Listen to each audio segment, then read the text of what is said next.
রাষ্ট্রীয় অর্থায়নে সেতুটি নির্মাণ করেছে এলজিইডি। বিশেষ সুপারিশে এবং ক্ষমতা বলে ব্যক্তি স্বার্থে এমন প্রকল্প বাস্তবায়নে ক্ষোভ প্রকাশ করেছেন স্থানীয় ও সচেতন মহল। তবে এ বিষয়ে প্রশ্নের উত্তর না দিয়েই পালিয়ে যান মোকসেদ সর্দার। শরীয়তপুরে জনবসতিহীন স্থানে খালের উপর নির্মাণ করা হয়েছে কালভার্ট সেতু। স্থানীয়দের অভিযোগ, সরকারি দপ্তরের একজন সাবেক গাড়ি চালকের পুকুরে প্রবেশের জন্য নির্মাণ করা হয়েছে সেতুটি, যা ক্ষমতার অপব্যবহার ও রাষ্ট্রীয় অর্থ অপচয় একটি প্রকৃষ্ট উদাহরণ। সংশ্লিষ্ট দপ্তরের কর্মকর্তাদের দাবি, উপর মহলের নির্দেশে বাধ্য হয়ে বাস্তবায়ন করতে হয়েছে এমন প্রকল্প। বিধান মজুমদার অনির পাঠানো তথ্যচিত্রে বিস্তারিত ডেস্ক রিপোর্টে। খালের ওপারে মস্ত বড় পুকুর, নেই যাতায়াতের জন্য কোনো সড়ক। তাই পুকুরে প্রবেশের জন্য ৩১ লাখ টাকা ব্যয়ে তৈরি হয়েছে কালভার্ট সেতু।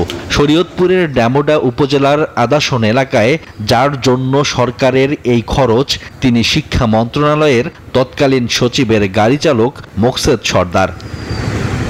বান্ডেল থাকলে প্রতি সেনমানিতে টাকা বাঁচবে। বিকাশ সেনমানি বান্ডেল কিনে জিতুন প্রতি লেনদেনে। রাষ্ট্রীয় অর্থায়নে সেতুটি নির্মাণ করেছে এলজিইডি।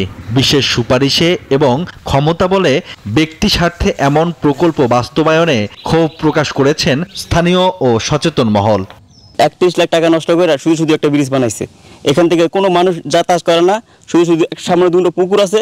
দেখেন, এই সরকারের টাকা এতগুলো নষ্ট করে কি করছে বলেন? এই ব্রিজটা বানাইছে হলো এই জায়গায়, এই যে না পুষ্করিণীটা দেখেন, এখানে বাড়ি করার লোকিয়া। এখন তো কোনো বাড়ি নেই, এখন আছে খালি পুষ্করিণী।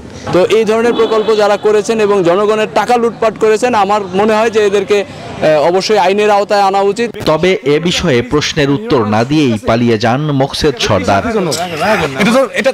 জনগণের টাকা, আপনি উত্তর দিন, আমরা মূলত ঘটনা জানি। এলজিইডি কর্তৃপক্ষ বলছে, শিক্ষা মন্ত্রণালয়ের সচিবের মাধ্যমে সুপারিশ করে সেতু নির্মাণ প্রকল্প বাস্তবায়ন করেছেন গাড়ি চালক মোকসেদ। ব্যক্তি স্বার্থে আসলে কোনো ব্রিজ দেওয়া হবে না, হয় নাই। তারা তখন বলেছে যে এর পাশ দিয়ে তারা একটা রাস্তা নিয়ে গ্রামের মধ্যে নিয়ে যাবে, সেইভাবে ব্রিজটা করা হয়েছে। শুধু ব্যক্তি স্বার্থের জন্য কোনো ব্রিজ বা এরকম দেওয়ার অবস্থা আমাদের নেই। জনগুরুত্বপূর্ণ স্থানে না করে ব্যক্তি স্বার্থে ব্রিজ নির্মাণ করাকে রাষ্ট্রের টাকা অপচয়ে বলছেন স্থানীয়রা। তদন্ত করে প্রয়োজনীয় ব্যবস্থা নেওয়ার দাবি তাদের। Desk report, news 24।